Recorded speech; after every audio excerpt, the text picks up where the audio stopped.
We continue reading from Srimad Bhagavad Gita as it is. We're on chapter 3, text 30.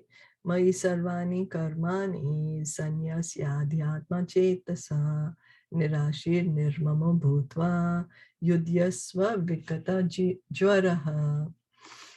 Therefore, O Arjuna, surrendering all your works unto me with full knowledge of me, without desires for profit, with no claims to proprietorship, and free from lethargy, fight.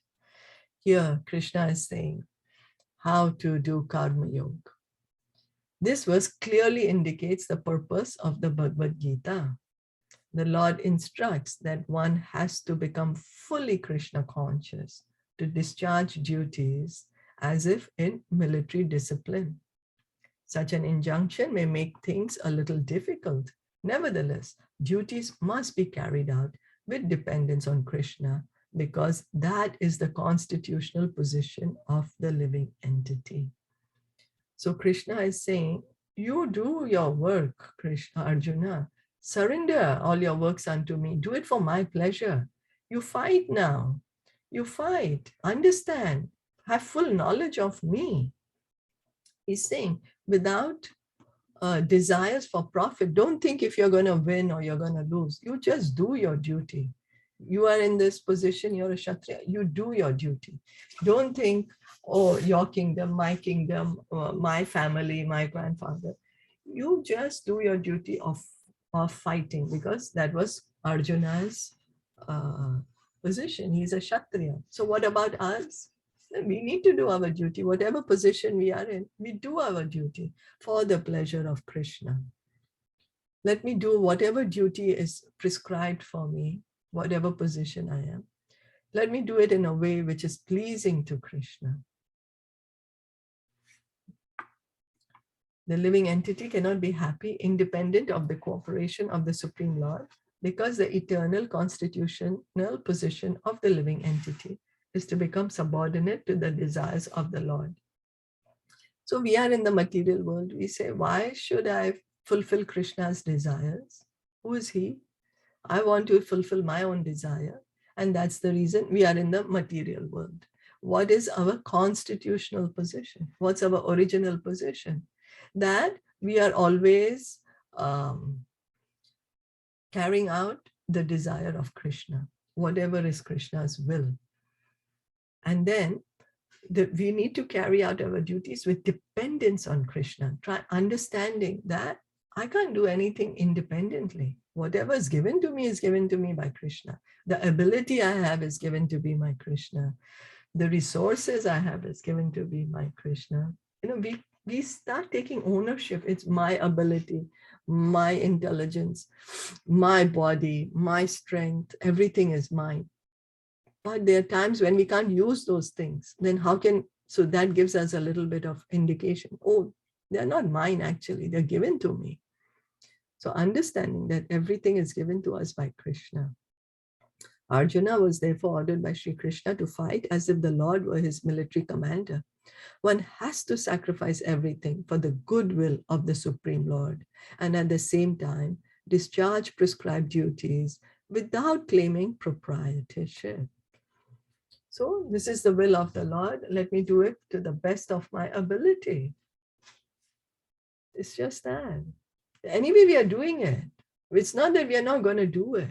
It's just the intention changes. We are anyway doing our duties. But let me do it for the pleasure of Krishna. Then we will try to do it even in a better way. Arjuna did not have to consider the order of the Lord. He had only to execute his order.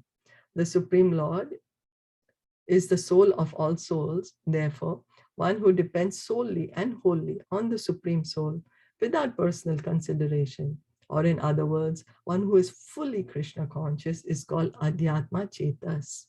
So Krishna, he's the Paramatma in our heart. He says in the Bhagavad Gita that I'm sitting in everyone's heart, and from me come remembrance, knowledge, and forgetfulness. He says I'm the overseer and the permitter of all the activities.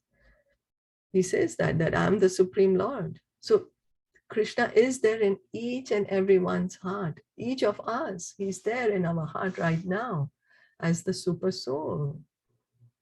Super soul. And so the proposal is we become Krishna conscious because that is our original position. Everything in relation to Krishna. And we have this material life, this material body, because we say, why should everything be in relation to Krishna? Everything should be in relation to me. Whole world should revolve around me. And that is material consciousness. Nirasihi means that one has to act on the order of the master, but should not expect fruitive results. The cashier may count millions of dollars for his employer, but he does not claim a cent for himself.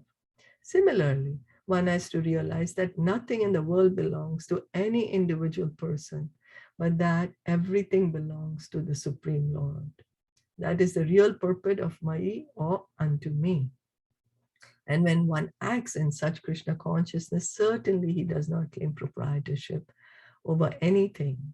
This consciousness is called nirmama, or nothing is mine. So we are always thinking everything is mine. Whatever I see is mine, belongs to me. Body belongs to me. Everything in relation to the body belongs to me. Everyone in relation to my body is mine, my dear ones, my family, my society, my friends.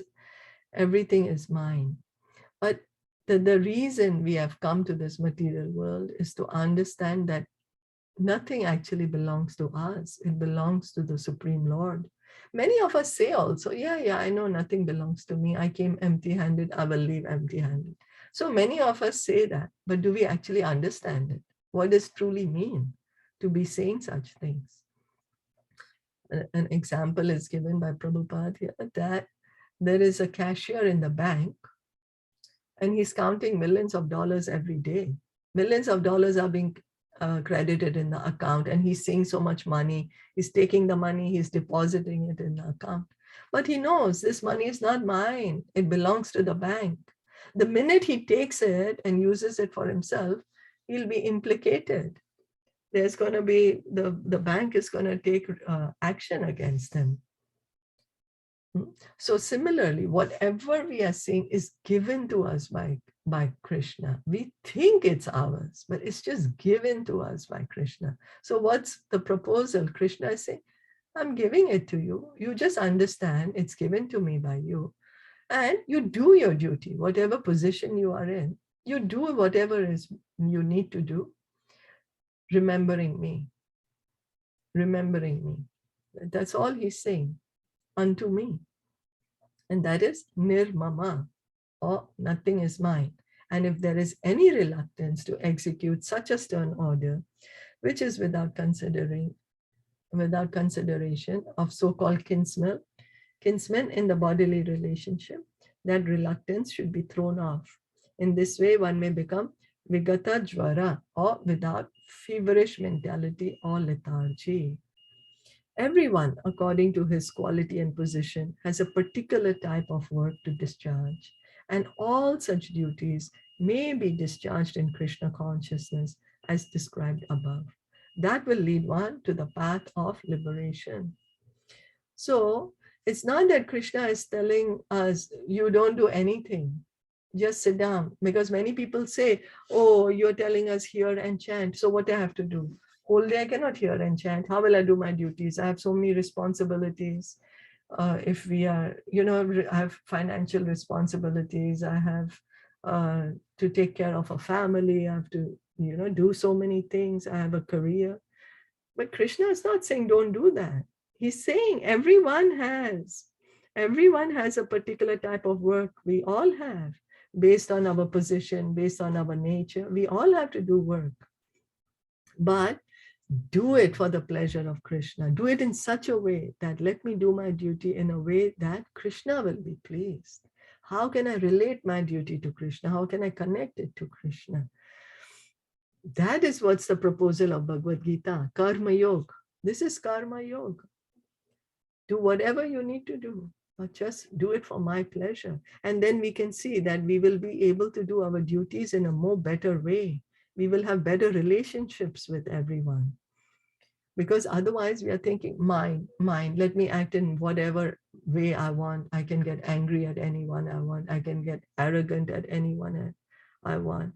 But when we start putting Krishna, then we're like, oh, Krishna will not be happy. So let me try to, speak in a better way. Let me try do my best. Let me not be lazy. Let me do my best, because Krishna will be happy. This is Krishna's proposal, Karma Yoga. This is what he's saying in the Bhagavad Gita to Arjuna. He's not telling Arjuna, you don't fight, you sit down and I will do the fighting for you. No, he's saying you fight, you be my instrument. And that's all we simply have to do. Whatever position we are in, whatever we are doing, we continue doing, just chant, just continue to hear and chant about Krishna. We don't have to give up our duties, do our duties for the pleasure of Krishna, and hear and chant every day. Is that okay? Yes. Any comments or anything to add? No, this is so good. Thank you so much for joining in.